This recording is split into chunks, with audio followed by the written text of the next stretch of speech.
From Montana's news leader, this is MTN News at 5. Good evening and welcome to the MTN News at 5 on KTGF. I'm Tom Wiley. Thanks for joining us. First tonight. Today in Blaine County, the Bureau of Land Management was on hand to donate a new fire engine to the fire department thanks to a grant program. MTN's Brianna Juneau went to Chinook to find out more. In a heartwarming display of community support, a fire truck has been gifted to the Chinook Volunteer Fire Department from the Bureau of Land Management. Well, we'd been looking to replace a brush truck for the ranching community of Savoy. The new fire truck is equipped with updated fire technology, providing the department an essential resource to respond quickly and effectively to emergencies in the rural area. I expect to see it up to the Canadian line, and I expect to see it out at the Bear Paws, actually towards the river, plus anything in between.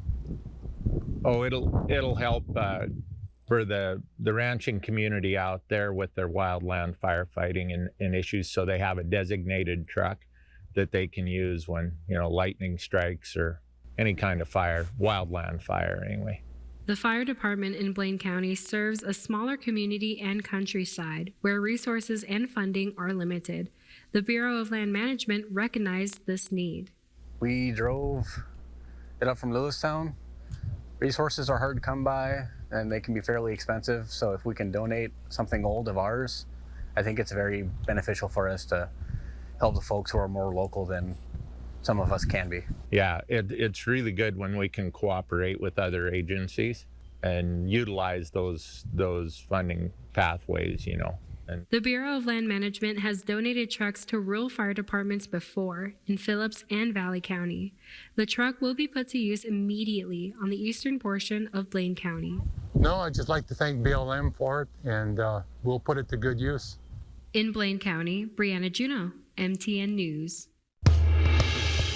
The Bureau of Land Management held an open house Thursday for public input on the Little Rockies Forest Health Project in southern Phillips County. The project actions considered are focused on creating fuel breaks to reduce the extent of fires and fuel loading. It also targets wildland-urban interface projects to better protect structures and private lands from wildfires. Forest health would be improved by treating aspen stands and natural openings for conifer encroachment while implementing stand density reduction treatments in mature stands. There are 7 proposed actions of the project, including a shaded fuel break around communities of Zortman, Landusky, and Whitcomb Cabin, maintaining previous fuel treatments from 2009 and 2010, and providing wood products to local communities through green firewood sales. In addition, traditional timber sales and stewardship contracts may be used to facilitate commercial removal of forest products and hazard trees near roads, trails, and campgrounds. An online submission period is open from April 18th to May 2nd if you wish to participate on the BLM planning website.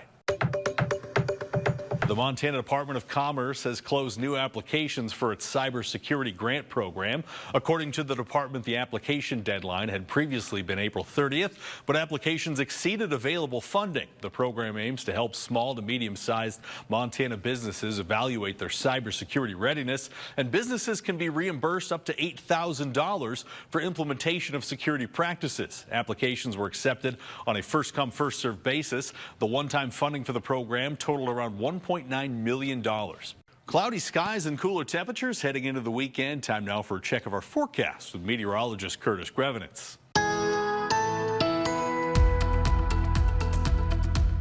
All right, good Thursday afternoon. We had a little sunshine earlier, but not a very warm day, not a very warm looking day here. You could just barely make out the Highwood Mountains off towards the east. Got a little snow shower activity coming down. How about the cool air this morning?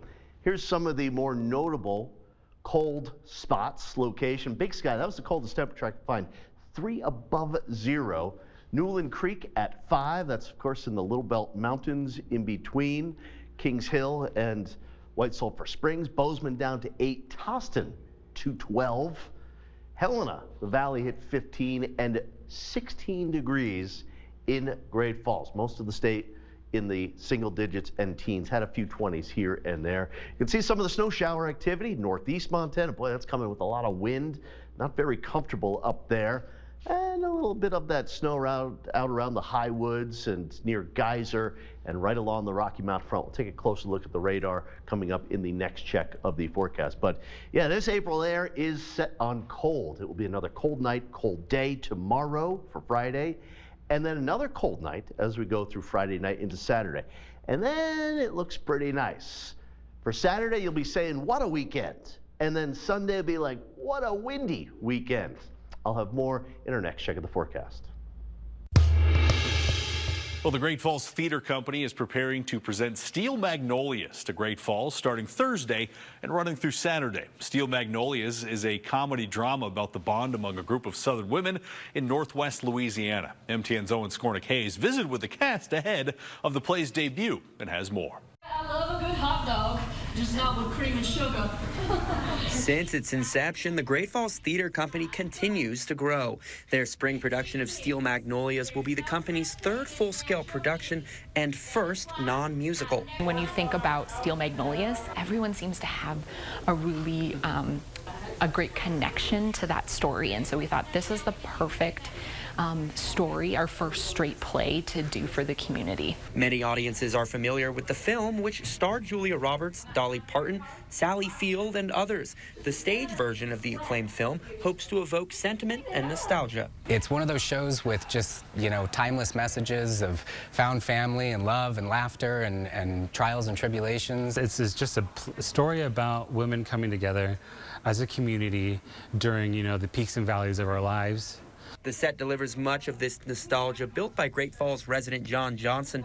It's pieced together with items donated from the community and even some things from Tim's mom's house. We really went with the 80s vibe and you know, the beauty salon vibe. I don't have it. Now ask the boys. Goodbye. The play, which runs Thursday, April 18th to Saturday, April 20th, can best be described as a witty, female-led dramedy and follows 6 women in a small southern town. Southern women from Louisiana just talking to each other, just going back and forth. You got 6 sassy southern women delivering zingers here and there, you know. And after weeks of rehearsal, the actresses are more than ready for their showcase. It's an incredible story, and our actresses are really bringing it to life. These women need an audience. So we're just so excited to be doing what we're doing at the level that we're doing it in really such a short time since we've been in existence. From Great Falls, Owen Skornick-Hayes, MTN News.